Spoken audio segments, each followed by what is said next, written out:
Bien. Bonsoir à tous et merci à tous d'être venus cet après-midi. On va voir ensemble, et suivant l'ambiance qui va se dégager de cette réunion, ce que nous avons à faire à la Maison des Artistes pour la suite. Je souhaite d'abord remercier Alain Avila qui nous reçoit, qui est notre hôte cet après-midi. Vous savez, ce lieu est un lieu d'édition, un lieu d'art, un lieu de galerie. Et donc je le remercie en votre nom. Voilà, ce qui a été l'origine de cette réunion, c'est cette lettre que vous avez tous probablement lue, je pense, qui a été adressée non pas à la Maison des Artistes, mais au conseil d'administration. Elle a été signée, comme vous avez pu le voir, par 3 ministres. Et elle laisse entendre que la Maison des Artistes est entrée à nouveau dans une espèce de tourmente. Je sais que nombreux qui sont ici vont pouvoir nous apporter leur expertise et leur expertise de l'histoire de ce qui s'est passé à la Maison des Artistes depuis de nombreuses années, puisque cette Maison des Artistes, vous le savez, est agréée pour s'occuper de la sécurité sociale des artistes depuis 1975. Elle a en charge le régime de sécurité sociale des artistes-auteurs. Et donc, nous allons essayer de réfléchir ensemble si quelque chose est à faire à nouveau, puisque en 2006, dans les années précédentes aussi, il a fallu collectivement se défendre pour conserver cette Maison des Artistes et son régime. Voilà, on va pouvoir reprendre en détail le contenu de cette lettre. Je ne vous décris pas aujourd'hui ce qu'est la Maison des Artistes. Vous savez que c'est une association de loi de 1901 qui a en charge le régime de sécurité sociale des artistes-auteurs. Donc il y a 60 000 artistes identifiés et 18 000 qui sont membres de notre association. Nous faisons autour du bureau élu. Arlette Martin, notre trésorière, est ici. Jean-Marc Bourgeois, notre vice-président, membre du conseil d'administration aussi. Et Nathalie Mann, qui est présente, qui est la directrice du service du siège. Nous faisons un travail d'accompagnement, d'entraide, de solidarité en direction des artistes, et ça, vous êtes tous au courant. Je crois que cette réunion va être plutôt une réunion de concertation entre nous, une réunion qui va vous permettre de prendre la parole, de savoir si vous avez envie de défendre cette Maison des Artistes, comment vous avez envie de la défendre, et ce que nous allons faire ensemble. Je vais laisser à Jean-Marc maintenant la parole pour vous dire un petit peu quelles sont les traces de nos remarques, et ensuite on prendra la parole collectivement. Oui. Bonjour à tous. En premier, quand on a vu cette lettre, qui nous a surpris quand même si on savait de toute façon que un jour ou l'autre, ça recommencerait, si je puis dire. Ce qu'on a d'abord remarqué, c'est que c'était vraiment à la demande des organisations professionnelles. Bon, ce qu'on a pu constater, c'est que ni la Maison des Artistes, ni le SNDA-CFDT, qui est un syndicat nouvellement créé dans le paysage, n'ont été consultés par rapport à cette unification, on ne peut pas dire fusion, ils ont préféré le mot d'unification, et en prévoyance d'une caisse de sécurité sociale.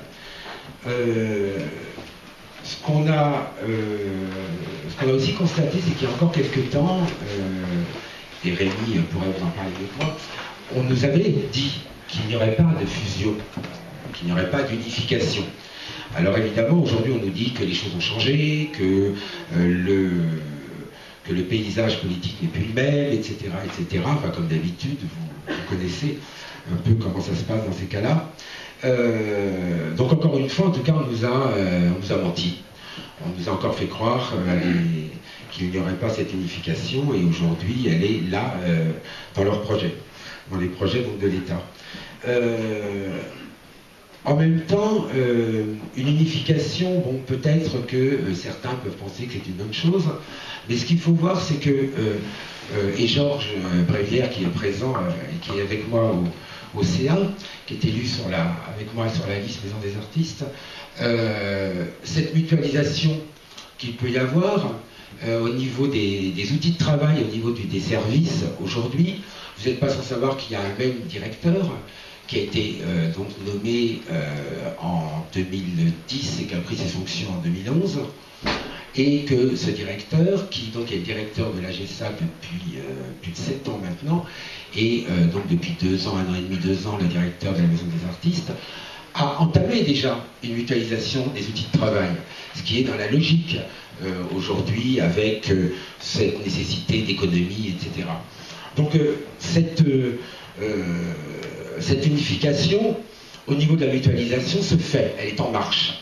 Par contre, au niveau de l'exercice de notre activité, c'est pas pareil. Nous, ce que l'on constate, c'est qu'il est évident que si les préoccupations des artistes de l'image dont on est, et de l'écrit dont sont aussi certains artistes autour de la GESA, peuvent se rejoindre, les pratiques ne sont pas forcément les mêmes.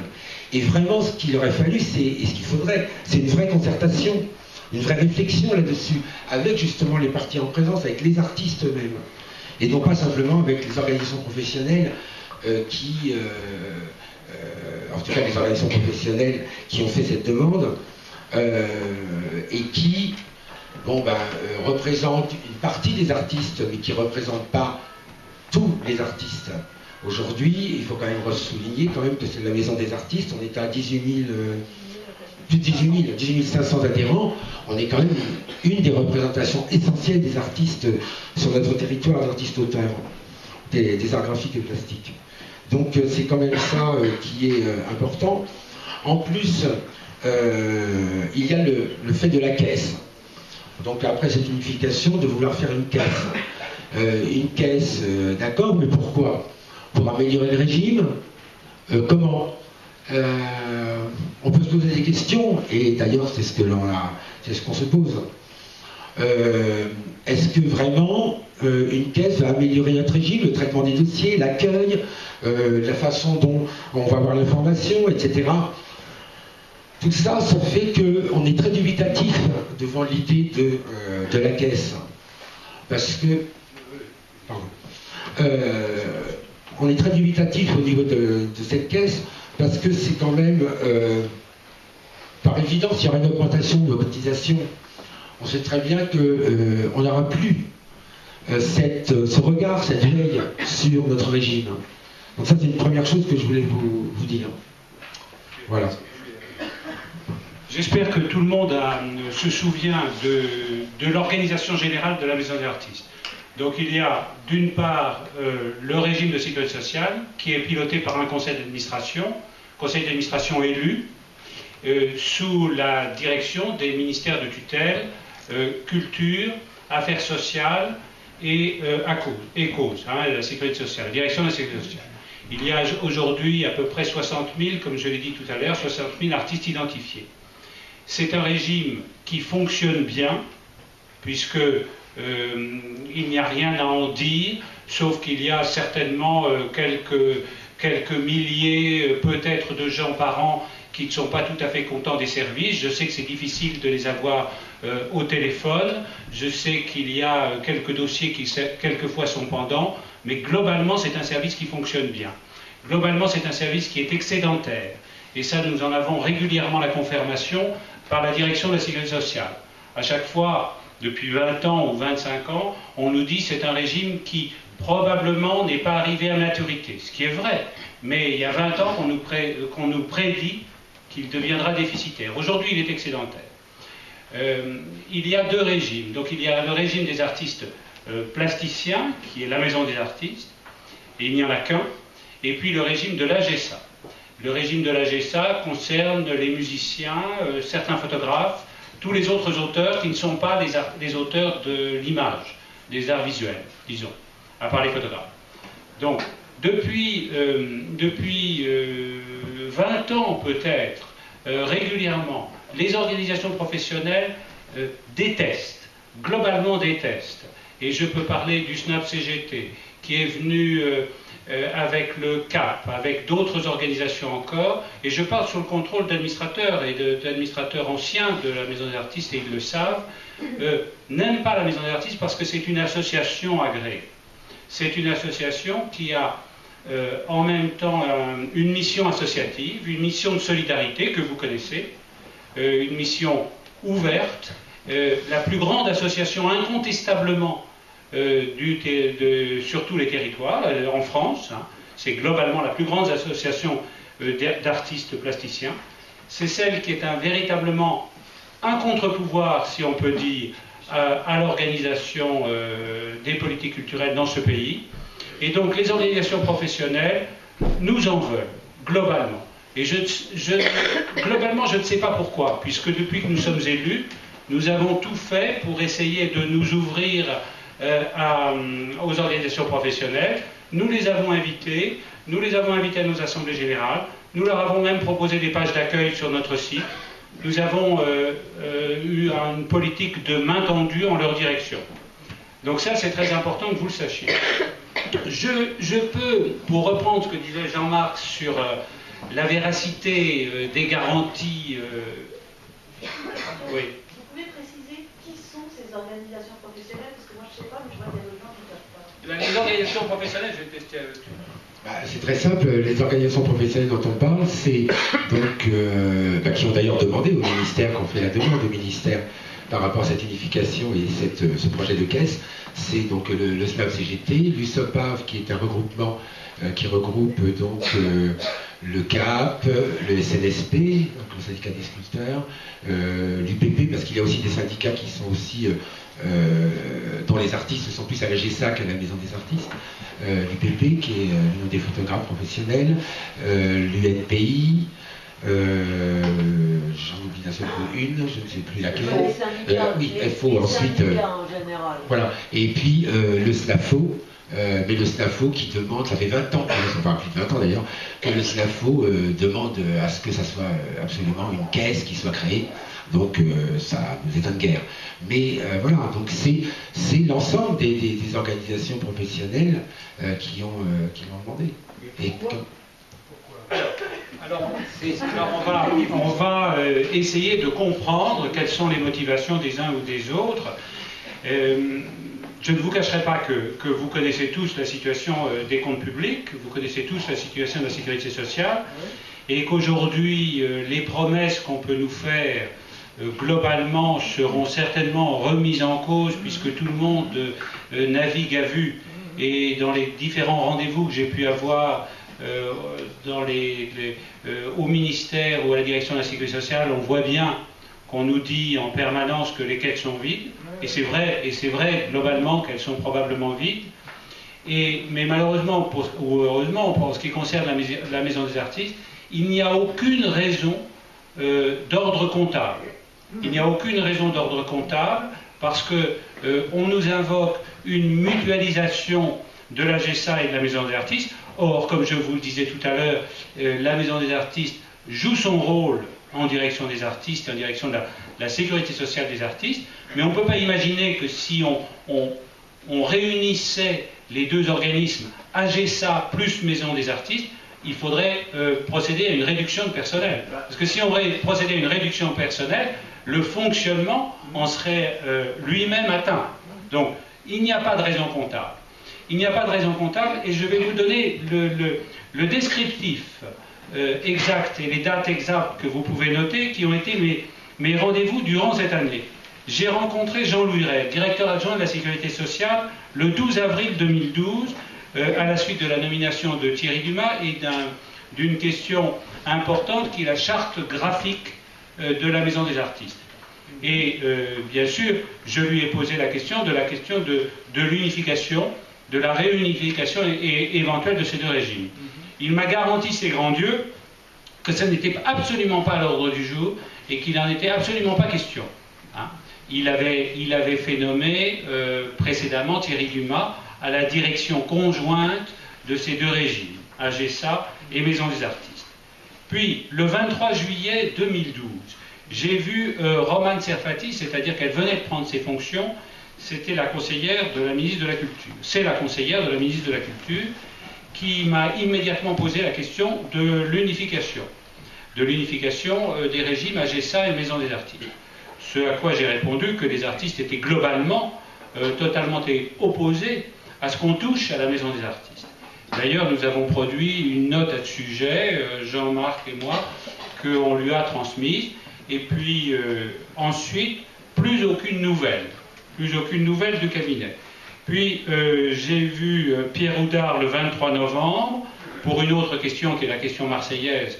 Vous êtes au courant que nous avons un projet sur Marseille, mais ce n'est pas l'objet de la réunion d'aujourd'hui, avec Pascal Murgier, qui s'occupe de nos professions, pas un mot sur cette question de l'unification.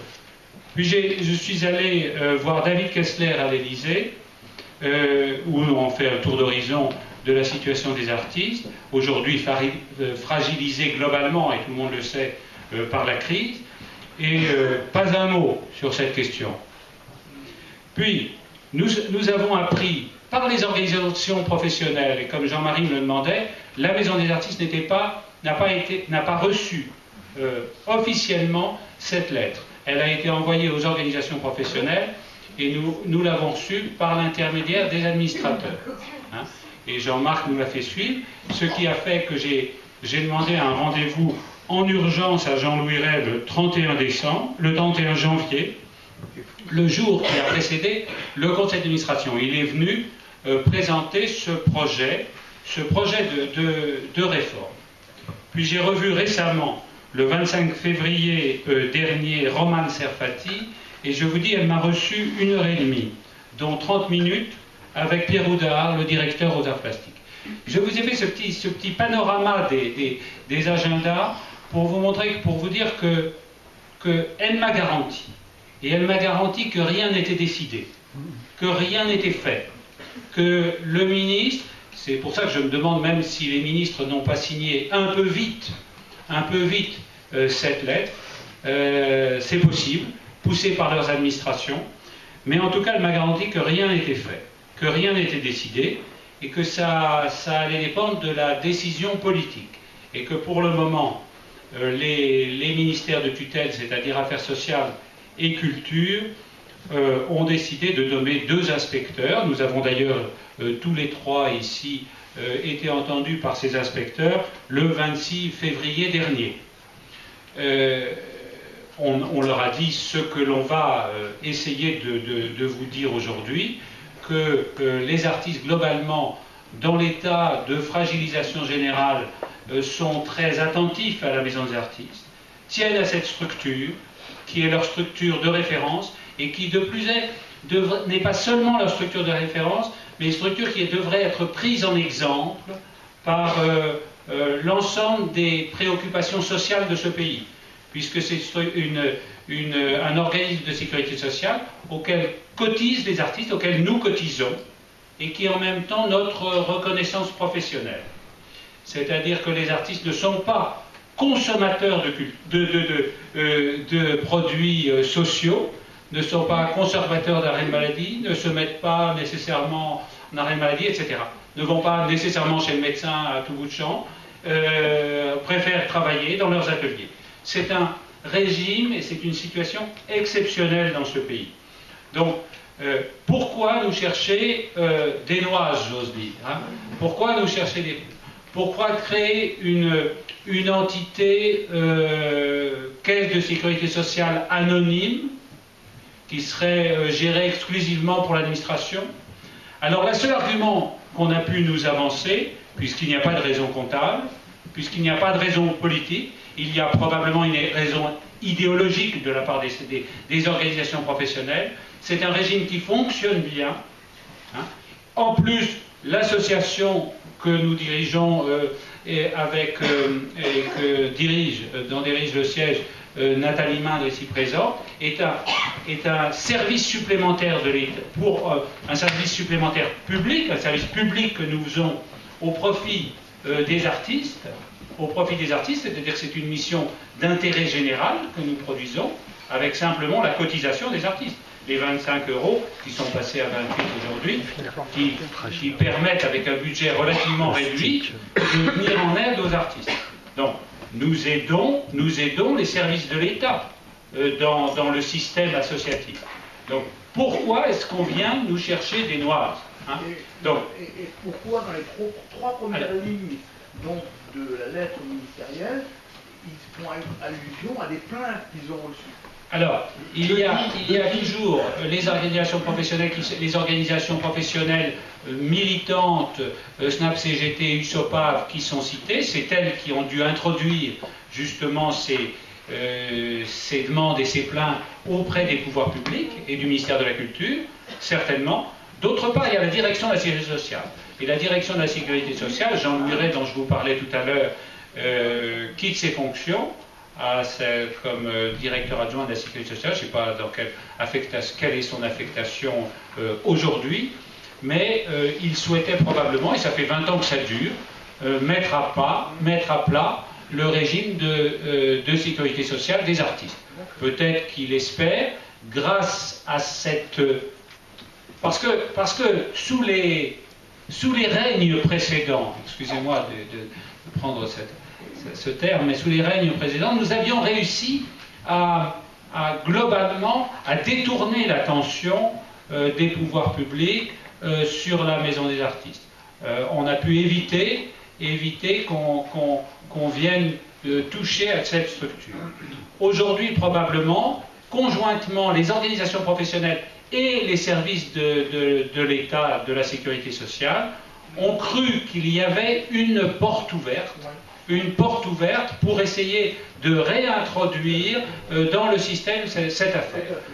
Aujourd'hui, on prétend globalement que, et les inspecteurs nous l'ont redit l'autre jour, que la création d'une caisse sera peut-être un avantage pour les artistes, puisqu'on va graver, je reprends exactement, dans le terme de la loi, une caisse de sécurité sociale dans le régime général. Vous savez quelles sont les promesses de l'État, c'est-à-dire la promesse de la loi, fait qu'une autre loi peut détruire ce que la première a décidé, n'est-ce pas? Donc, comme je vous le disais, la parole de Jean-Louis Ray, elle n'a pas passé le printemps, hein, puisque quand je l'ai revu en janvier dernier, il m'a dit oui, ben c'est comme ça, les temps ont changé. Hein. Donc aujourd'hui, la parole de l'État et l'espérance, la formation professionnelle, aujourd'hui, ce sont les artistes qui la payent, qui vont la payer, ça il faut le remarquer. Les accidents du travail, qui va les payer? Ce sont les artistes qui vont les payer, etc. Toutes les promesses que nous fait l'État en tant que augmentation des droits pour les artistes, comment? Amélioration, augmentation des droits, ce sont les artistes qui vont les payer. Donc, voyons. Et alors, au bureau, quand nous avons reçu cette lettre, bien entendu la question, et Georges Brévière, qui est là, est un membre du conseil d'administration depuis bien longtemps, a dirigé l'IRSEC aussi, pour vous en parler éventuellement. Donc la question importante qui s'est posée, est-ce que les artistes, aujourd'hui, dans le contexte général qu'est la France d'aujourd'hui, dans le contexte de la crise, est-ce que les artistes vont se mobiliser? Est-ce qu'ils vont se mobiliser pour sauver la Maison des artistes? Et qu'ils en ont envie? Parce qu'on n'est pas simplement, nous, au bureau, aux avant-postes et seuls. Et c'est l'objet de cette réunion. L'objet de cette réunion, c'est de savoir si vous, collectivement, vous allez avoir envie... Comment? Sauver la sécurité sociale des artistes ou la Maison des artistes. Alors, il y a les deux choses. C'est-à-dire, sauver la Maison des artistes, c'est sauver en même temps la sécurité sociale des artistes. Parce qu'aujourd'hui... Non, je vais vous expliquer. 60 000 artistes sont évidemment à la sécurité sociale, rue de Flandre. Est-ce que dans ces 60 000, il y a plus que 20 000, comme vous avez dit, qui payent leurs 30 € pour faire partie de l'association des artistes? Le problème, c'est que c'est le même sigle, et c'est trop facile de jouer sur un malentendu quant au terme. C'est bien évident que les 30 € ne vont pas non plus servir à payer les accidents du travail des artistes, etc. À ce moment-là, on ressource. Non, attendez. Je vais vous réexpliquer. Alors c'est pour ça qu'il faut que je fasse un tout petit détour, parce que j'espère... La démagogie dans ce cas-là. Comment? Attention à votre démagogie. Ah non, mais écoutez, globalement, au bureau et comme élu de la Maison des artistes et du bureau, il n'y a aucune démagogie de ma part, il n'y a aucune envie de sauver la Maison des artistes si les artistes ne le veulent pas, il n'y a aucun désir que de suivre une mission que les artistes nous ont confiée. Si les artistes souhaitent, et ça ne les embête pas, d'être confrontés à un régime qui va réunir l'AGESA et la Maison des artistes dans un système anonyme, pourquoi pas? Je fais la dernière description de la différence entre l'AGESA et la Maison des artistes. La Maison des artistes est née d'une association qui s'appelait l'Entraide des artistes, après-guerre, et qui a été agréée pour s'occuper de la Maison des artistes. Agréée pour être le régime de sécurité sociale des artistes-auteurs en 1975. Il faut savoir que la Maison des artistes a toujours été une association ouverte. C'est-à-dire que les artistes ont une communication directe avec le bureau de la Maison des artistes. À l'AGESA, en revanche, c'est une association complètement fermée. C'est-à-dire, c'est une association qui ne gère que la sécurité sociale. C'est-à-dire, les affiliés et assujettis à l'AGESA n'ont aucun rapport avec l'association mère, c'est l'association qui gère le régime, et n'ont aucune relation hors sécurité sociale. Donc les assujettis ne sont pas gérés par l'AGESA. Oui, les assujettis, justement, il y a des difficultés au sein de l'AGESA. Donc je vais vous dire, la mission de la Maison des artistes est une mission double, comme elle a été définie très très bien dans les textes et dans les différentes lettres ministérielles. Il y a une mission de sécurité sociale et une mission associative. Ces deux sont complémentaires. La sécurité sociale est un régime obligatoire pour les artistes-auteurs. Comme... Oui. On ne demande pas le problème de la réunion. Ici, ce n'est pas de faire fondre la Maison des artistes, l'association, dans la sécurité sociale. Il s'agit du régime des artistes. D'abord, pourquoi les gens de la sécurité sociale et de la Maison des artistes ne sont pas là? Pour nous expliquer, en fait, ici, ce qui va se passer. C'est la première des choses. Ensuite, est-ce que vous étiez là dans la première partie de notre réunion? Je ne sais pas, c'est-à-dire quand j'ai expliqué un petit peu quels étaient les tenants et les aboutissants de cette lettre. Bon, qu'importe. Ce qui est important, c'est de savoir... Ah non, pas qu'importe. Non, pas qu'importe. Non, ce qui est important, c'est de savoir si, en fin de compte, la migration de la sécurité des artistes vers l'AGESA ou d'un compromis va changer notre statut.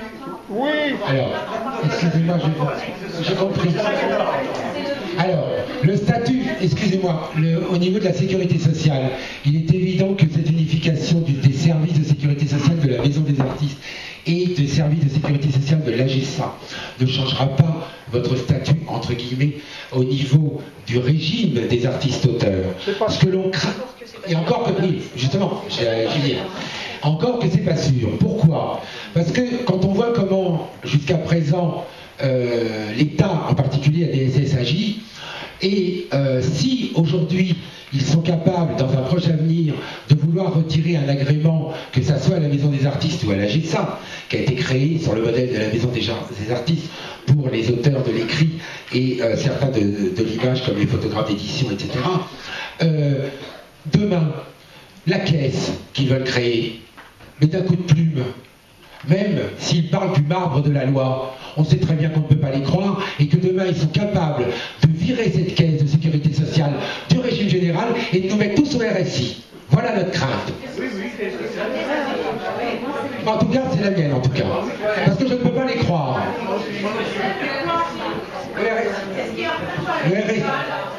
Le RSI, c'est le régime social des indépendants, c'est-à-dire qu'on sera tous à ce moment-là en direct avec l'URSSAF, et ça sera plus des cotisations de 15,5 à 85% quand il y a la formation professionnelle, mais ce sera des cotisations qui seront beaucoup plus élevées, enfin, entre 30 et 50%, vous le savez très bien. Alors, maintenant, pour vous répondre, excusez-moi, oui, non mais juste, par rapport aux questions, pour vous répondre au niveau de gens des services de la Maison des Artistes Sécurité Sociale ou de la GESA, à part le directeur, mais qui ne souhaite pas participer forcément à ce type de réunion, le personnel des deux organismes n'a pas le droit comme ça de participer au nom de l'organisme à des réunions comme nous faisons ce soir. Quoi, ils ont un devoir de raison? Bien sûr, oui, ils sont quand même agents de sécurité sociale. Mais oui. Madame demande qui a demandé la fusion. Je vous dis et je vous redis, je passerai volontiers la parole à Jean-Marie Simonet qui va éventuellement nous faire un éclairage sur l'histoire de ce qui s'est passé. C'est qu'à intervalles réguliers, je pourrais dire ça recommence. Globalement, les ministères des Affaires sociales, la direction de la sécurité sociale et les organisations professionnelles dites CGT, SNAP, CGT, FO veulent la création soit d'une caisse, soit d'un régime indépendant différent de la maison des artistes. C'est pas compliqué. Différent, oui, séparé de l'association, tout à fait. Mais je suis absolument clair, c'est-à-dire que aujourd'hui, on ne veut pas, on veut séparer l'association du régime de sécurité sociale pour la création d'une caisse indépendante des artistes-auteurs. Comment est-ce que vous pensez que les artistes pourront se défendre avec noyés dans un régime général des citoyens, des contribuables, un régime général où les spécificités de nos métiers ne seront pas défendues par votre association? Moi j'ai une question, il y a quelque chose qui me paraît pas clair. En quoi cette réunification... Attendez, écoutez madame.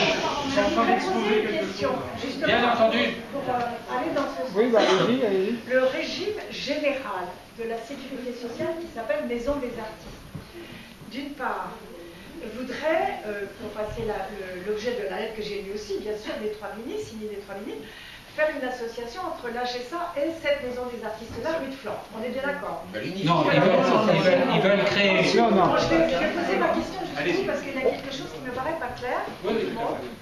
C'est que, en fait, moi j'ai payé ma cotisation pour faire partie de l'association Maison des Artistes, 28 euros, 30 euros, enfin bon. C'est ici. Comment se peut-il que vous vous trouviez tous les trois ici et que vous n'ayez pas eu l'idée pour expliquer vraiment quelle est la position des gens qui s'occupent du régime général Maison des Artistes, ou même de la GESA, de venir ici pour éclaircir le problème? Vous êtes là, en fait... Ils n'ont pas le droit de venir. Chère madame, Ce sont de semi-fonctionnaires qui n'ont pas le droit de venir. les fonctionnaires n'ont pas le droit de participer à une réunion en dehors d'une mission de leur travail. Alors attendez. Il y a ici, je vous ai dit, Georges Brévière. Il y a Jean-Marc Bourgeois qui est membre du conseil d'administration. Il représente le conseil d'administration de la rue du Faubourg Poissonnière, c'est-à-dire du régime des auteurs, donc de la Maison des Artistes. La Maison des Artistes est une seule structure associative dans l'immédiat. Il faut quand même que tout le monde comprenne. C'est une seule structure associative. Le conseil d'administration de la Maison des Artistes indique le régime de sécurité sociale et la description de son fonctionnement fait partie des statuts de la Maison des Artistes. Donc nous sommes totalement en mission de vous faire participer à ce qui se passe véritablement au sein du régime. Donc voilà, il n'y a pas de question. Donc s'il y a des questions sur l'avenir, je peux vous dire une seule chose, c'est que l'avenir, personne ne sait de quoi il sera fait.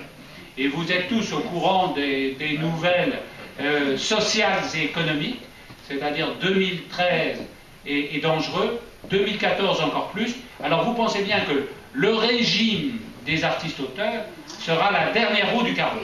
Donc aujourd'hui nous avons un système qui fonctionne bien, qui fonctionne globalement bien. Même si sur les marges on peut avoir à se plaindre quand on n'arrive pas à joindre les services de l'avenue de Flandre ou la rue du Faubourg Poissonnière, même s'il y a quelquefois des dossiers qui sont mal traités, pas très bien traités, même s'il y a une réactivité qui n'est pas suffisante. Tout ça, ce sont des choses qu'on peut comprendre. S'il y avait, de la part du pouvoir public, une vraie raison comptable, si on nous disait, il faut faire des économies, ça va faire des économies, les artistes sont des citoyens responsables, et nous sommes des citoyens responsables, on comprendrait très bien qu'il fallait faire des économies globalement. Mais il n'y a aucun de ces arguments qui soit avancé par les pouvoirs publics. D'accord, il les cache.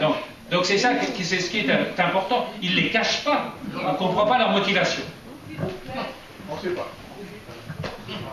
Oui. Il n'y a pas de...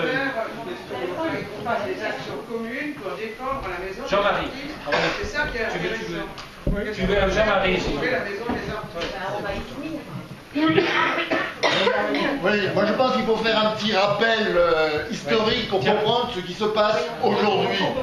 Ah, on t'entend. Non, si vous voulez poser des questions, vous pouvez vous déplacer jusqu'ici, c'est aussi simple que ça. Jean-Marie Simonet, sculpteur. Je pense que pour comprendre ce qui se passe aujourd'hui, il faut se souvenir de ce qui s'est passé avant. Vous m'aiderez pour les dates, il se peut que ce ne soit pas très exact. En 1995, il y a eu une manifestation importante à l'avenue de l'Opéra. De quoi était-il question? L'angle d'attaque du ministère, c'était le fiscal. Il voulait nous faire payer nos impôts, non pas sur notre bénéfice réel, mais sur le chiffre d'affaires. Ah bon? Le bénéfice réel, non pas sur le bénéfice réel, mais sur le chiffre d'affaires. Ce qui est une différence considérable, surtout pour nous sculpteurs. C'est pas pareil que pour un écrivain dont l'investissement se limite à du papier, si je puis dire, sans vouloir être péjoratif, du papier et un stylo. Pour un sculpteur, le problème n'est pas le même. Bon. Le décret est passé sous Jacques Lang. C'était décidé.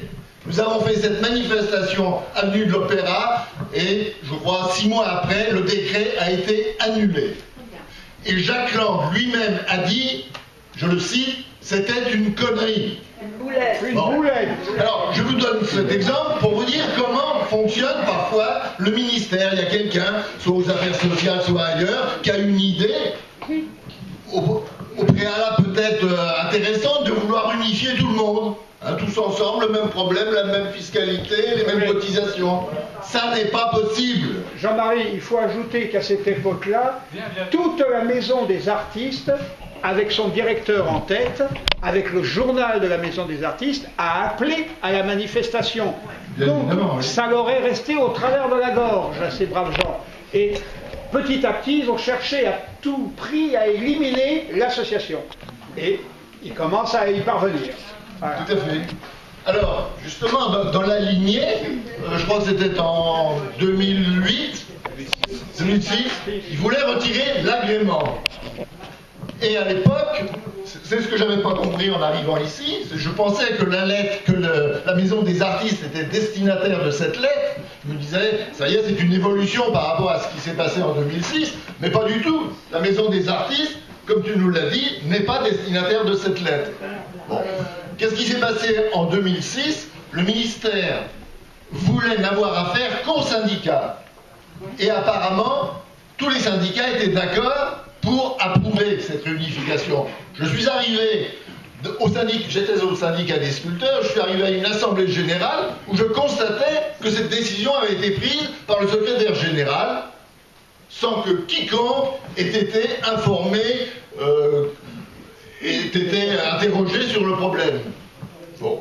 Après 10 minutes d'explication, la totalité, moins 2 personnes, de l'assemblée présente était de mon avis et ne voulait plus du retrait de l'agrément. Ce qui vous dit, encore une fois, comment, sur simplement la décision personnelle d'un type dans un syndicat, tout notre système pouvait se trouver par terre. Alors, voyant que les syndicats n'étaient plus unanimes sur cette question, le ministère a abandonné cette fois-là ce rassemblement. Mais il faut savoir que ça fonctionne comme ça. Bon, parallèlement à ça, c'est vrai que beaucoup de syndicats voient d'un très mauvais œil l'immense majorité de la maison des artistes. Et ça, c'est quelque chose qui passe difficilement. Excusez-moi, moi je voudrais comprendre quelque chose. Les artistes qui sont dans ces syndicats, peut-être qu'ils ne cotisent pas à la maison des artistes, mais ils sont à l'association. Par ailleurs,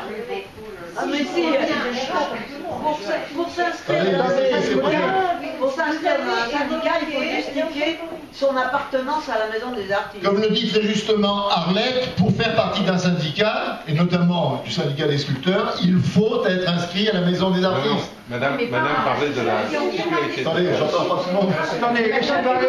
Non, laissez pas moi. Allez, on va. Est-ce que je peux finir ma question? Vous avez évoqué 60 000 artistes en France. Ces 60 000 artistes, ils passent pour leur régime de sécurité sociale par le système maison des artistes ou AGESA. On est d'accord.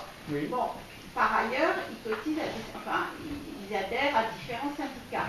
Mais ils sont bien partie prenante, si je comprends bien, c'est ma question, ils sont bien partie prenante du système de sécurité sociale, maison des artistes, AGESA.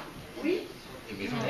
Et sur ces 60 000, il y en a 20 000 qui cotisent à l'association Maison des Artistes. C'est ça. Donc on peut quand même estimer que les 40 000 qui restent ont des intérêts dans le maintien du système de sécurité sociale de la Maison des Artistes.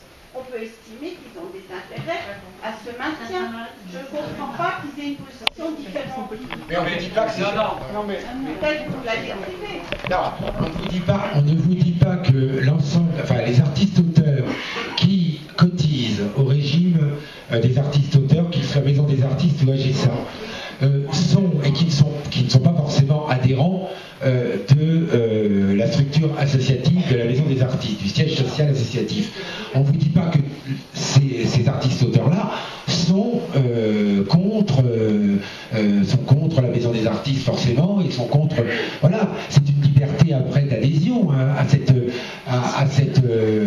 l'association. Donc il n'y a pas d'opposition forcément. Enfin, c'est non, pas... mais s'il faut partir de syndicats qui sont... Mais ils ne sont pas... Attendez, il ne faut pas... Non, soyons clairs.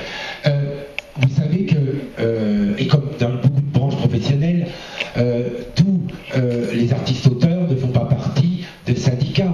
Le nombre d'artistes auteurs syndiqués par rapport à l'ensemble, donc aux 55 000, 60 000 artistes identifiés, je parle que de la Maison des Artistes, puisqu'il y en a 14 000 à peu près identifiés à AGESA, en plus, ne sont pas tous adhérents à des organisations ou syndicats, c'est évident, c'est une infime partie. Les syndicats, globalement, représentent quelques centaines d'adhérents, chacun d'entre eux. Mais ils sont représentatifs, suivant les lois de 45, de la représentativité. Hein, ça, c'est important. Et puis, il est important de se souvenir que le fichier de la Maison des Artistes Association n'est pas le même que le fichier Sécurité sociale.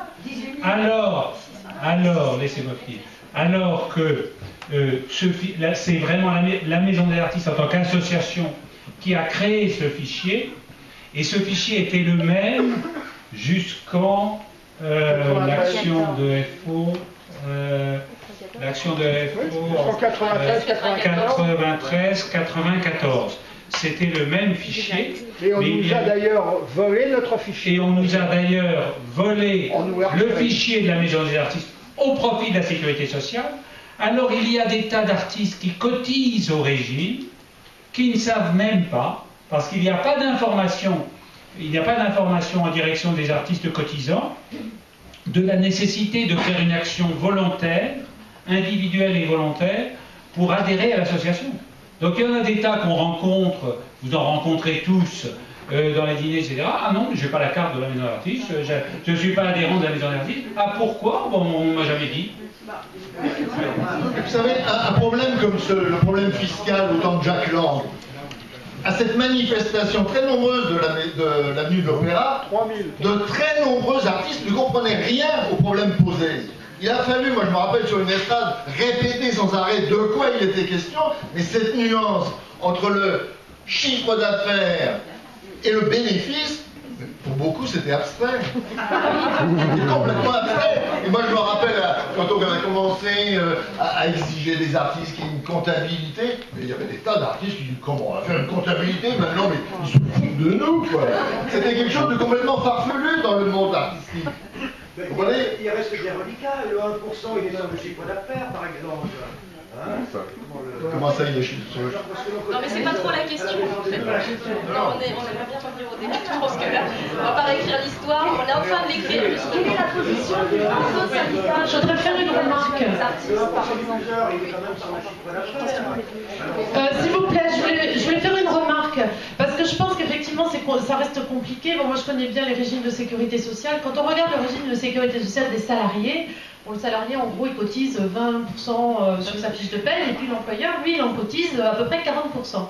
Quand vous êtes au RSI, pour y avoir cotisé, c'est clair que quand j'ai vu le régime de la maison des artistes, je me suis dit mais c'est pas possible, on les a oubliés, ils sont dans un coin, on pense pas à eux, parce que si on les trouve, on va leur tomber dessus, ça va coûter très cher.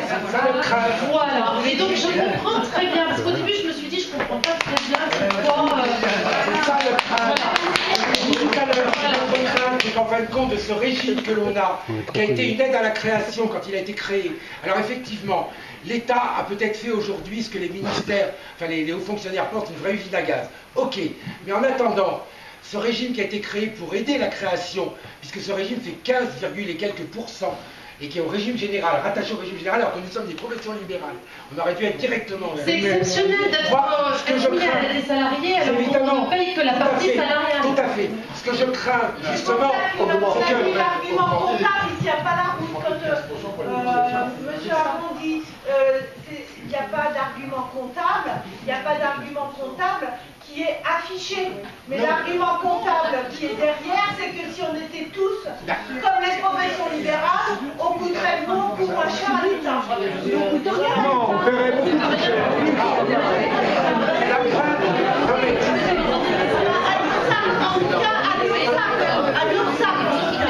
Alors, il ne faut pas oublier que nous avons un système très original, parce que nous sommes au régime général, mais les diffuseurs, c'est-à-dire les galeries, tous ceux qui font, cotisent au régime.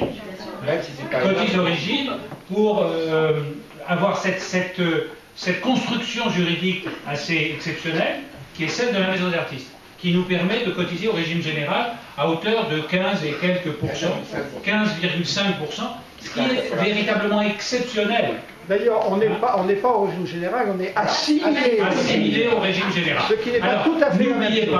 N'oubliez pas qu'il y a une vraie pression de la part des diffuseurs, et ça je ne veux pas faire peur aux uns et aux autres, de la part des diffuseurs qui à tous les moments ont envie de renoncer à cette cotisation en direction des artistes.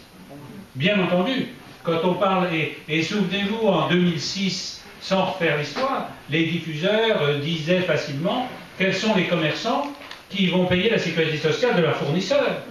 Hein? Bon, nous en sommes là. Donc il faut savoir que pour les artistes, je ne veux pas tirer une sonnette d'alarme qui ne serait pas à propos, mais pour les artistes, le moment est grave. Le moment est globalement grave. Justement, par rapport à ce que je vous disais tout à l'heure, c'est ça notre crainte. Notre crainte, c'est ça, c'est que cette fameuse caisse de sécurité sociale sera éliminée, rayée d'un trait de plume, pour être directement mise un jour ou l'autre, peut-être pas évidemment demain, mais après-demain, dans le RSI, et qu'à ce moment-là, eh bien, en plus, il faut vous dire une chose, c'est que vous savez très bien qu'au niveau européen, jusqu'à présent, tous les pays d'Europe sont pas propriétaires, mais sont souverains de leur régime de sécurité sociale. Donc c'est très bien, pour s'y être intéressé, que depuis qu'on est au bureau, qu'on a été élu au bureau de la Maison des Artistes, qu'il y a quand même aussi une volonté européenne, et qu'il y a au niveau de l'Europe une volonté d'arriver à des régimes en aplatissant tous les régimes et en mettant vraiment un régime des indépendants et un régime des salariés. Qu'est-ce que vous croyez qui va nous arriver dans quelques années si on ne se bat pas maintenant? Parce que ça, moi j'en suis persuadé, de cette caisse, on passera au RSI et comme ça on sera dans la mouvance de l'Europe. C'est évident. Et on rapportera beaucoup plus d'argent à l'URSSAF. Alors peut-être, alors attendez, ça c'est encore à voir, parce qu'il y a une chose, c'est qu'effectivement on rapportera peut-être plus d'argent à l'URSSAF parce qu'on sera pressé comme des citrons, mais il y en aura combien d'entre nous qui seront mis dehors? Ah bah ça c'est sûr, ah bah oui, parce qu'aujourd'hui, on est 25 000 affiliés. On est 25 000, au dernier chiffre que je vous donne, 26 000 et quelques assujettis, c'est-à-dire en dessous du seuil d'affiliation. Qu'est-ce que vous croyez qui va arriver? Alors, ceux qui pourront se maintenir en tant qu'affiliés, tant mieux pour eux, mais les 26 000 autres, oui, dehors, c'est évident. Alors, nous en plus qui nous battons depuis des années qu'on se bat pour le respect des obligations sociales et fiscales, puisque c'est l'État lui-même qui a voulu que ça soit au premier euro perçu, et que la Maison des artistes a toujours, je parle là des services de sécurité sociale, et je parle de l'ancienne directrice Denise Massaro, qui a toujours fait en sorte que les règles soient respectées, et a fait en sorte de, effectivement, quantifier, prendre en compte les assujettis d'un côté, les affiliés. Mais si il y a une caisse, il est évident, et qu'après on met le RSI, tout ça, ça sera balayé, c'est évident. À propos des assujettissements, justement, entre la GESA, on nous srine depuis des années que la GESA est absolument comme la Maison des artistes, qui est archi faux. Pour la bonne raison que...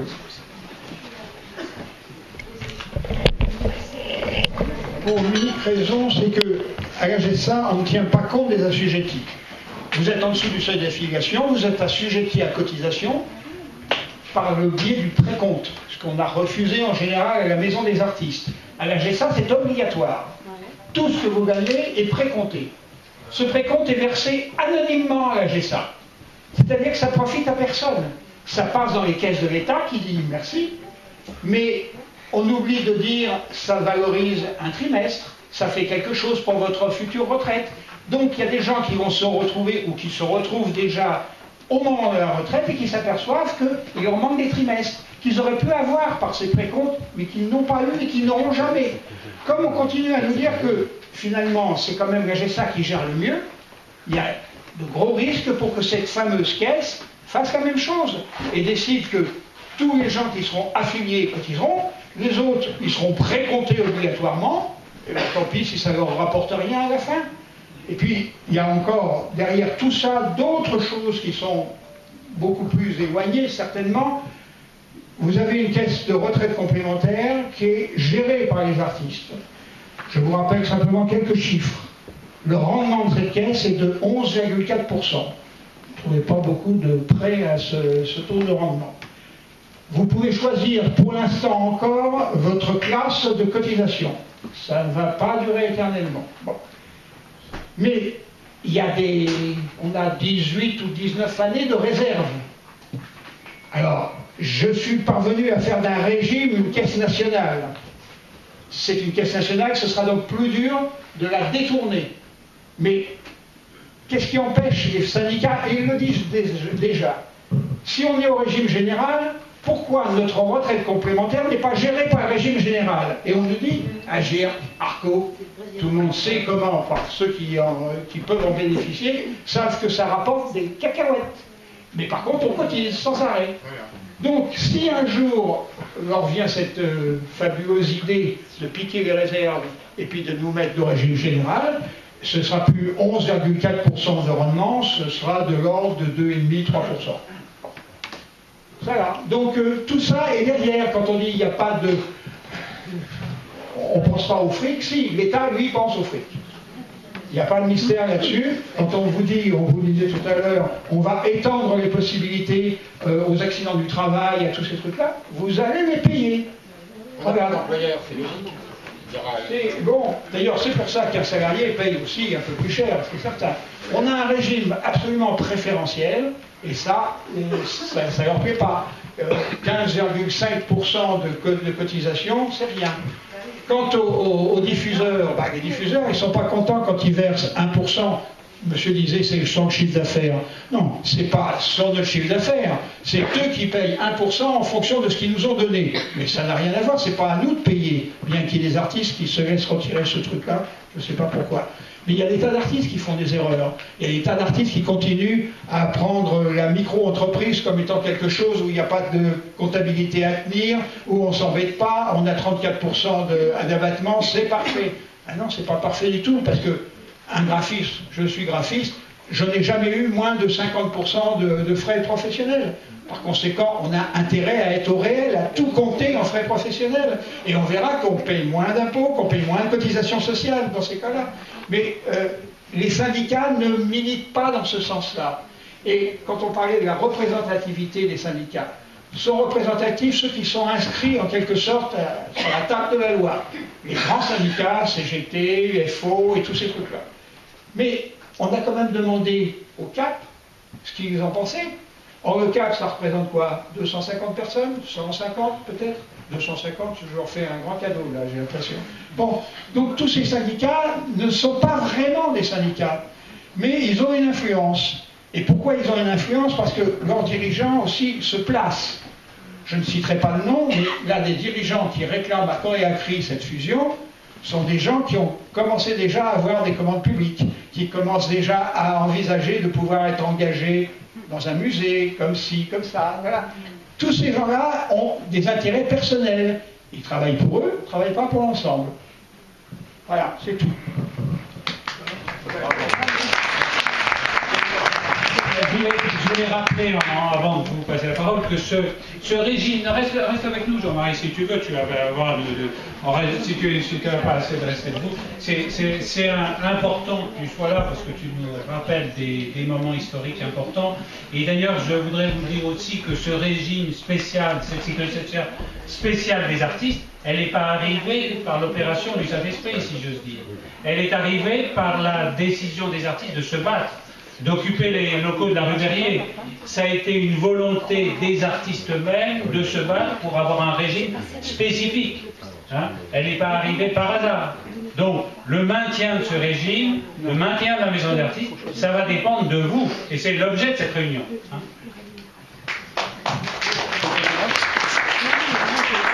Moi, je voulais dire d'abord que j'ai beaucoup de gratitude pour la Maison des Artistes, pour ce fonctionnement, effectivement, qui jusqu'à présent reste un moyen d'aide à ceux qui gagnent plus beaucoup d'argent en ce moment. Enfin, personnellement, j'ai vécu de deux façons la Maison des Artistes.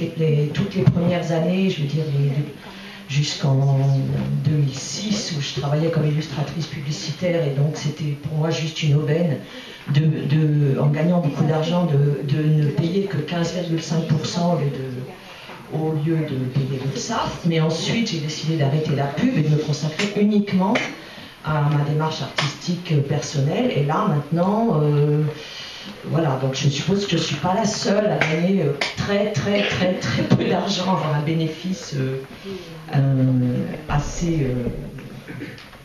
on ne peut plus bas. Et pour le moment, la Maison des Artistes, c'est aussi la possibilité pour des personnes qui traversent des difficultés, qu'on espère passagères, de pouvoir demander l'allocation spécifique de solidarité après, au bout de 3 ans de cotisation pleine, donc d'avoir droit à l'ASS pendant 9 mois. Également de demander, pas tous les ans, mais je crois que c'est 2 ans de suite, l'aide sociale pour payer les cotisations. 3 ans. D'avoir donc là je passe aussi sur la rue Berrier, je ne sais pas si tout ça sera remis en question, une aide juridique gratuite. Enfin voilà, donc beaucoup de soutien. Et enfin voilà. Et donc là, j'arrivais ici, je voulais poser ces questions, mais j'ai quasiment les réponses. C'est aussi tout ça qui va être remis en question. Et donc, effectivement, on va faire payer au prix fort, mais tous les artistes qui à l'heure actuelle, n'ont pas mis en place un système pour gagner de l'argent en ce moment, qu'est-ce qu'ils vont devenir, quoi? C'est carrément... on va être éjecté purement et simplement, et on va, à ce moment-là, on va passer au RSA, on va devenir, on va coûter encore plus cher, finalement. on va coûter encore plus cher parce qu'on va devenir complètement assisté. Voilà. Donc c'est tout ça pour lequel il faut se battre, je trouve. On n'a pas parlé de l'association, merci madame. On n'a pas parlé du tout de l'association. Bien sûr, on n'a pas parlé des services de l'association. Il faut savoir qu'elle vit exclusivement, sans aucune aide publique, des 25 € de ses membres. Et donc il y a 5 personnes qui travaillent pour nous sous la direction de Nathalie Mindre, ici présente, qui pourra vous parler de ce qu'elle fait.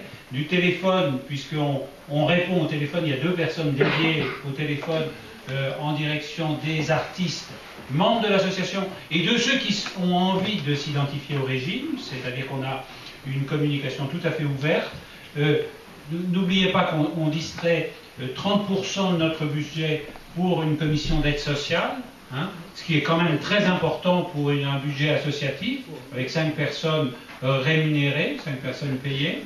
Et donc cette commission d'aide sociale aide des artistes en grande difficulté. Elle aide des dossiers, et d'ailleurs c'est une commission qui est sous la direction de Arlette Martin, ici présente, notre trésorière, et c'est une commission qui aide des dossiers, des artistes qui ne peuvent pas être aidés par les services de sécurité sociale. Hein, ça c'est très important. L'aide juridique, l'aide comptable, le soutien, l'accompagnement, tout ça ce sont des services que nous faisons à la Maison des Artistes, associations, mais qui sont en bonne relation avec nos services administratifs. Tout ça fonctionne dans une unité. Et si on coupe le lien entre l'association et les services, probablement que le régime des artistes va continuer un certain temps, mais vous savez ce que sont les promesses aujourd'hui, comme je vous le redis.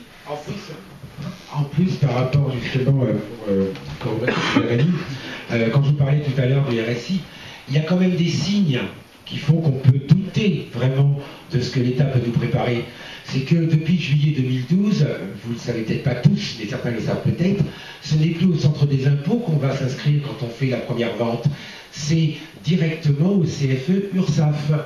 De même qu'il y a eu aussi les traitements, les droits d'auteur qui ont été déclarés en traitement et salaire, etc., etc. C'est plein de petits détails comme ça qui peuvent nous faire penser aujourd'hui que tout est en marche pour que, je vous dis, d'une caisse, on passera au RSI. On nous fera le coup, c'est évident. Donc c'est pour ça qu'il y a vraiment une méfiance et vraiment faire attention. L'AGSA déclare déjà en traitement et salaire sur option depuis des années et des années. Oui. Mais ça reste une option dans les textes. Ça reste une option, mais si ça continue, ça n'en sera plus une. Malheureusement, c'est ça. C'est pas adapté. C'est toujours une option, mais depuis l'année dernière, on vous dit que les BNC peuvent être sur option déclarées en traitement et salaire, en vous disant c'est un avantage, ce qui est faux, puisqu'à partir du moment où vous êtes en traitement et salaire, vous avez les 10% d'abattement, que peut-être on retirera bientôt, et c'est tout, vous n'avez pas de frais. Donc vous paierez 4 sur votre chiffre d'affaires. Vous voyez, on revient à 93. Excuse-moi Jean, je vais illustrer le propos de Jean-Marc et de Rémi tout à l'heure, c'est que là on disait, le danger c'est de mettre ensemble des disciplines qui n'ont rien à voir. Là vous citiez le cas et c'est un parfait exemple. Ce qui peut être intéressant pour des écrivains ne va pas forcément l'être pour un artiste. L'artiste, lui, il n'a pas de maison d'édition derrière lui, il n'a pas de maison de production. Donc quel va être son avantage à lui de déclarer ses droits d'auteur en traitement et salaire plutôt que de l'intégrer à son bénéfice, son chiffre d'affaires, et donc de bénéficier d'un abattement, ou alors, comme le disait Georges, d'être au régime réel. Donc honnêtement, c'est vrai que là on est encore en face d'un cas où on essaye de tout mélanger, d'adapter des mesures qui pour les uns sont peut-être favorables, mais qui ne tiennent pas compte des spécificités des artistes et des arts visuels. De même, dans notre régime, il y a peut-être des choses qui ne correspondraient pas aux artistes-auteurs de l'AGSA. Donc c'est aussi une illustration du fait de tout intégrer, de vouloir tout rationaliser. Bah oui, mais quand on rationalise, on gomme forcément des choses au passage. Et si c'est vous, ce serait dommage. Nous sommes 150, au moins. 150, disons. Si nous sommes tous engagés, nous avons la capacité de convaincre beaucoup de monde avec les services de l'association. Nous avons 15 000 adresses Internet. Nous avons une capacité de communiquer. Si nous sommes militants à 550, nous pouvons faire bouger beaucoup de choses. Et je vous garantis que le ministère, le cabinet n'a pas une position arrêtée dans l'immédiat. On me l'a garanti. Alors ça vaut ce que ça vaut, mais on me l'a garanti il y a quelques jours encore. Mais en 2006, c'était la même chose. Il ne faut pas oublier quand même que la lettre de mission dit que tout doit être terminé avant juillet 14. Oui, mais là je peux être en droit de penser que l'audit, c'est-à-dire le rapport d'inspection, doit être rendu en juin 2013. De cette année. Ensuite, il laissera un temps aux politiques de prendre une décision. Pendant les vacances, quand Pourquoi voulez-vous que le politique, aujourd'hui, avec toutes les difficultés qui sont celles de tout le monde en France, et de toutes les difficultés qui vont s'amonceler sur sa tête, la tête du politique, et je peux penser que c'est bien difficile de gérer la France aujourd'hui, eh bien pourquoi voulez-vous qu'il trouve des artistes en plus sur sa route? À quoi ça sert? Alors qu'il n'y a aucune motivation profonde. Hein? Voilà, et ça va dépendre de nous. Alors, que faisons-nous à partir d'aujourd'hui? Me semble-t-il, une proposition, d'abord mettre par écrit, pas plus d'une page, quelque chose de très clair, disant que nous ne sommes pas dupes de ce qui se passe, et je crois que ça peut être très, très succinctement dit, à destination d'abord du ministère, des ministères, du gouvernement, et à destination des artistes. Parce que les artistes, ils ne comprennent pas toujours ces problèmes de gestion, de finances, parfois c'est très nébuleux. Il faut le savoir. Hein. On reconnaît.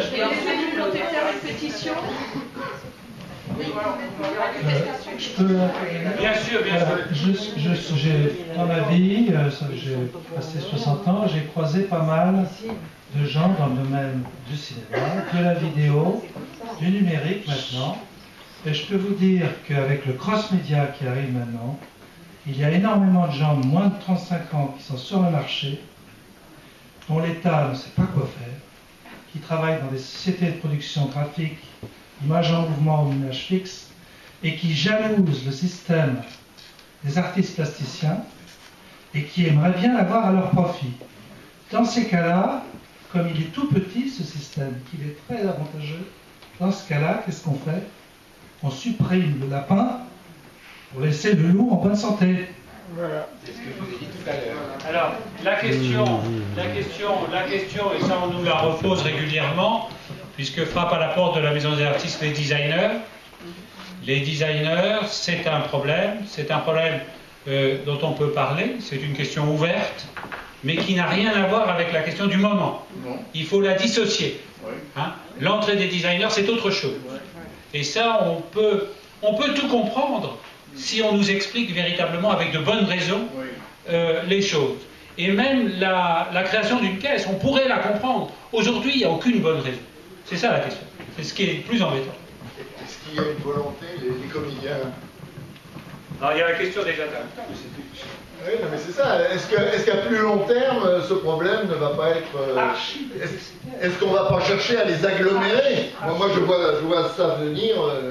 Si. C'est très satisfaisant de mettre tous les artistes, justement, vous n'êtes pas content, mais tous les artistes dans la même structure. Et hop, là, on n'aura plus notre mot à dire. On sera... Il faut pas oublier qu'en Europe, il y a beaucoup de pays où, effectivement, les artistes, dans leur ensemble, qui sont intermittents, parce que nous on appelle les intermittents, et les artistes des arts plastiques, graphiques, etc., sont dans la même bulle, dans le même moule. Donc ça serait pas... ça permettra en même temps de supprimer les intermittents, ce qu'ils cherchent à faire aussi depuis de nombreuses années. Voilà, ça résiste. Même si actuellement, le ministre de la Culture et autres essayent de les caresser dans le sens du poil. On sait très bien que c'est pour mieux les entourlouper par derrière. Comme tu le disais très bien, notre régime est un tout petit régime, c'est-à-dire en termes comptables, puisque c'est 90 millions à peu près d'euros de collecte, de cotisation. Donc c'est très petite somme par rapport aux sommes de gouttes. Mais je pense que, et ça je suivrai ce que disait Jean-Marie ou Jean-Marc ou quelqu'un dans la salle ici, c'est qu'on pourrait commencer par écrire. Oui. Écrire précisément les choses que nous avons dites aujourd'hui, et puis proposer à vous tous et à tout le monde une pétition très ouverte qu'il faudra faire suivre, relayer par tous les moyens qui seront les nôtres. Mais si 150 personnes peuvent faire circuler l'information que vous avez pu recevoir aujourd'hui, eh bien c'est déjà un grand pas. Surtout que c'est une première réunion. Il y aura une réunion prochainement du côté de Rouen, je pense, et puis d'autres réunions en province, enfin dans les régions, parce qu'on n'aime pas qu'on dise la province, donc dans les régions, et puis on va continuer comme ça à faire circuler l'information, parce qu'il faut qu'elle circule à partir de cette pétition qu'on va essayer de mettre en place. Ça serait bien d'avoir en effet un texte qu'on peut faire circuler. Voilà. Dans l'exact, vous allez le faire. C'est prévu.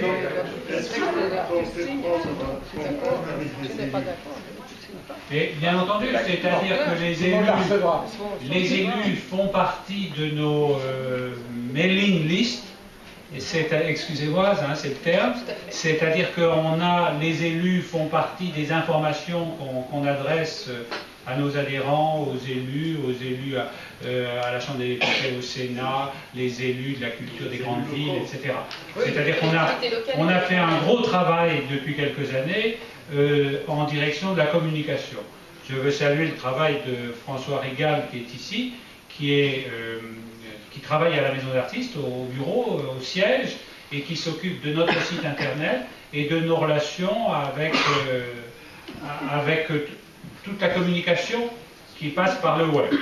Donc c'est très important parce que de ce côté-là, on peut mobiliser beaucoup et transmettre de l'information.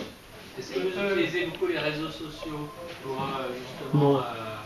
on va s'y mettre peut-être.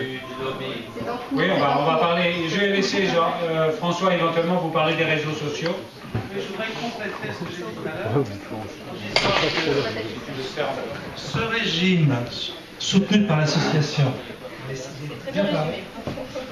crée évidemment énormément de jalousie, mais ce régime a une histoire. Et il faut bien expliquer pourquoi on a ces avantages. Ils sont justifiés. Et il faut le rappeler parce que les générations se succèdent et l'oubli est là. Donc les artistes ont besoin d'un régime de cette sorte. C'est Malraux qui a trouvé. Oui, c'est Malraux. Oui, et puis sachez, pour suivre ce que tu venais de dire, c'est-à-dire que Jean-Marc et le bureau fait un gros travail en direction des régions, de la concurrence déloyale, aussi des salons dans les régions, etc. La reconnaissance de nos métiers, et éventuellement le droit de présentation publique qu'on essaie de promouvoir, enfin toutes les questions qui touchent aux artistes. Donc vraiment avancer, introduire cette question de la séparation du régime et de l'association dans cette période de fragilisation générale, je trouve que c'est un mauvais coup qu'on nous fait. Hein, voilà. Justement par rapport à ce que disait Georges tout à l'heure, quand il parlait que bon, il caisse, etc., et qu'on ne verrait plus après que les affiliés, et ce que je vous disais aussi un peu, que les gens qui seraient vraiment au-dessus des seuils, etc. Ça va faire une chose, c'est qu'il y en a plein de gens qui déjà, ou alors qu'on pâtit aujourd'hui de la concurrence déloyale, des artistes non déclarés, etc., du travail, de l'exercice dissimulé d'actes de vente et tout. Et bien alors là, tous ceux qui ne se déclarent pas, alors là, ils ont la part belle. Bah oui. Écoutez, on va pas... Il faudra rappeler ça peut-être dans le texte, parce que l'action qu'a menée la Maison des Artistes vis-à-vis, par exemple, de toutes les expositions en province, elle est constructive et elle est efficace. Elle est efficace. Moi qui habite en province, je le vois, ça. Il ne faut pas oublier, à propos de la quote-part des diffuseurs, qu'il y a des galeries qui payent, mais toutes les galeries photos ne sont pas répertoriées et ne cotisent pas. Voilà. Et ça, les pouvoirs publics, enfin les ministères de tutelle le savent depuis très longtemps. Il y a eu une demande même de la GSA et tout ça, mais on s'en fout. On ne va pas faire de peine à des gens qui peut-être... Ça peut être rappelé. Voilà. On a beaucoup reproché au régime des intermittents du spectacle de cotiser beaucoup moins qu'ils dépensaient. Je voulais savoir ce qu'il en était pour la sécurité sociale des artistes. Moi, je suis tout à fait pour notre régime, mais... Non, depuis le début, je vous dis que ce régime et notre régime est excédentaire. Alors je sais bien qu'à intervalles réguliers, depuis 20 ans, la direction de la sécurité sociale nous dit « Ah, mais ce régime n'est pas arrivé à maturité ». C'est une réalité probablement, mais on nous prétend tout le temps qu'il va peut-être arriver à maturité dans 20 ans, dans 25 ans, dans je ne sais pas combien. En tout cas, il est toujours excédentaire et la direction de la sécurité sociale me l'a confirmé il y a peu de temps. Ça aussi, il faut le rappeler et poser la question naïvement, mais pourquoi modifier un régime qui marche? Qu'est-ce que ça veut dire? C'est absurde. C'est quand même politiquement, c'est absurde. Et dire que les artistes sont pas naïfs, ils savent très bien que si le régime est excédentaire et si on veut le modifier, il y a une raison. Alors qu'on la mette par écrit, qu'on la dise. Oui, absolument. Je voudrais dire, c'est l'action des syndicats. L'action des syndicats qu'on revoit, comme en 2008, à vouloir d'abord saquer la maison des artistes. Oui. Et ça, comment le dénoncer alors que les syndicats, ils ont droit de citer. Et puis qu'on a très envie de pouvoir fonctionner naturellement avec les organisations professionnelles. On n'a jamais fait d'ostracisme, on n'a jamais écarté, on leur a ouvert les assemblées générales, on leur a donné une table, etc. On a toujours fait ce qu'on pouvait pour les organisations professionnelles. Moi, j'ai quand même pas réponse là-dessus, mais c'est difficile. Mais cette unité est très factice, elle tient à rien du tout. Hein. C'est vraiment quelques structures qui décident, mais c'est pas du tout un mode démocratique de décision, pas du tout. Oui, non, on a commencé à parler quelles mesures on peut prendre. Voilà. Qu'est-ce qu'on peut faire? Alors, ce que je vous propose d'abord, c'est si vous voulez bien laisser votre nom, on pourra vous contacter directement dans un comité de soutien, si on peut dire, plus actif à Charlotte Delsol qui est juste à l'entrée, ou à Nathalie Mindre qui est là. Voilà, donc si vous avez laissé votre nom, c'est déjà une bonne chose. Nous allons préparer un premier texte et une pétition qu'on va vous faire parvenir. Et si vous pouvez contribuer à la diffuser, contribuer à faire signer nos confrères, nos consoeurs et même les artistes que vous rencontrez, ce serait une bonne chose. Et puis nous sommes appelés à nous revoir et à continuer à militer ensemble. Je ne sais pas si aujourd'hui, comme nous l'avions fait en 1995 et en 2006, une manifestation est à l'ordre du jour. Je n'en sais rien, ça va dépendre de vous. Une pétition. On peut le rappeler.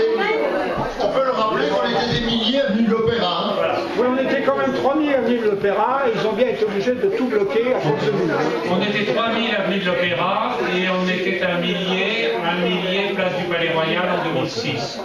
Donc ça peut être important, ça peut être une action à venir. Il faut savoir si nos amis et si les artistes se mobiliseraient aujourd'hui. J'en sais rien. Je ne me rends pas compte. Mais enfin, votre présence ici, et je vous en remercie, malgré tout, nous prouve que les artistes et vous-même, vous pouvez être concernés. Merci en tout cas d'être venus cet après-midi. Voilà. Encore quelques questions. Attendez.